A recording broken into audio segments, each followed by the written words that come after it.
Hello दोस्तों, welcome back to stories by Nini. आज की कहानी रमेश चंद्र जी की है। रमेश चंद्र जी एक रिटायर्ड ऑफिसर थे, लेकिन रिटायरमेंट के बाद से ही उनकी तबीयत थोड़ी ठीक नहीं चल रही थी। उनके एक पैर में गैंग्रीन हो गया था और उसकी वजह से वो ठीक से चल नहीं पाते थे। इसके अलावा उन्हें दिल की बीमारी भी थी और इसी के चलते एक बार उनको हार्ट अटैक आ गया। अब जब उन्हें हार्ट अटैक आया तो कुछ समय के लिए उनकी दिल की धड़कनें रुक गईं और डॉक्टर ने उन्हें मृत घोषित कर दिया। लेकिन मृत घोषित करने के ठीक 15 मिनट बाद उनको अचानक से होश आ गया और उन्होंने अपना हाथ हिलाया। ये देखकर उनके घरवाले और डॉक्टर एकदम से चौंक गए। फिर कुछ समय बाद रमेश चंद्र जी ठीक हो गए और अपने घर चले गए। अब घर जाने के बाद रमेश चंद्र जी ने जो बताया वो सुनकर उनके घरवाले हैरान रह गए। उन्होंने बताया कि दरअसल जब वो मृत अवस्था में थे तब वो अपने शरीर से बाहर निकले और बिल्कुल हल्का महसूस कर रहे थे।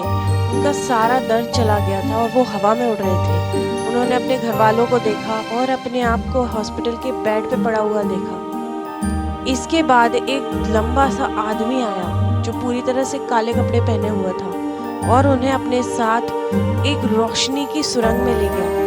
और इस रोशनी की सुरंग के पार एक खतरनाक सा दिखने वाला इंसान बैठा हुआ था, जिसने रमेश चंद्र जी को देखते ही कहा कि अरे ये किसको उठा लाए हो, ये सही आदमी नहीं है। रमेश चंद्र जी एकदम चौंक गए और इसके साथ ही साथ उनके साथ वो लंबा आदमी जो था वो भी एकदम से घबरा गया। फिर उस आदमी ने एक पुस्तक निकाली और उसके पन्ने पलट पलट के देखने लगा।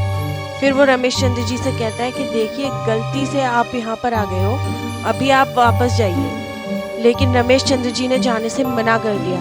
वो बोलते हैं कि मेरे शरीर में बहुत ज़्यादा दर्द है और मैं इसी अवस्था में खुश हूँ, मैं वापस नहीं जाना चाहता। तो इस पर उन्होंने कहा अच्छा ठीक है, अगर हम आपका इलाज करके भेज दें तो आप वापस जाएंगे। इस पर रमेश चंद्र जी तैयार हो गए।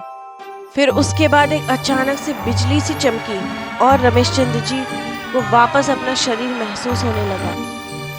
जब रमेश चंद्र जी को होश आया और जब वो घर वापस गए तो उनका गैंग्रीन अपने आप ठीक हो चुका था और उनका पैर पहले के जैसे स्वस्थ था और वो आराम से चल पा रहे थे। रमेश चंद्र जी ने जो भी अपने घर वालों को बताया वो उन्हें पूरी तरह सच लगता है, क्योंकि एक चमत्कार ही था कि उनका इतना गहरा घाव ठीक हो गया और मरने के 15 मिनट बाद वो दोबारा जिंदा हो गए। तो ये थी आज की हॉरर स्टोरी। चैनल को सब्सक्राइब करना ना भूलें। Thank you for listening.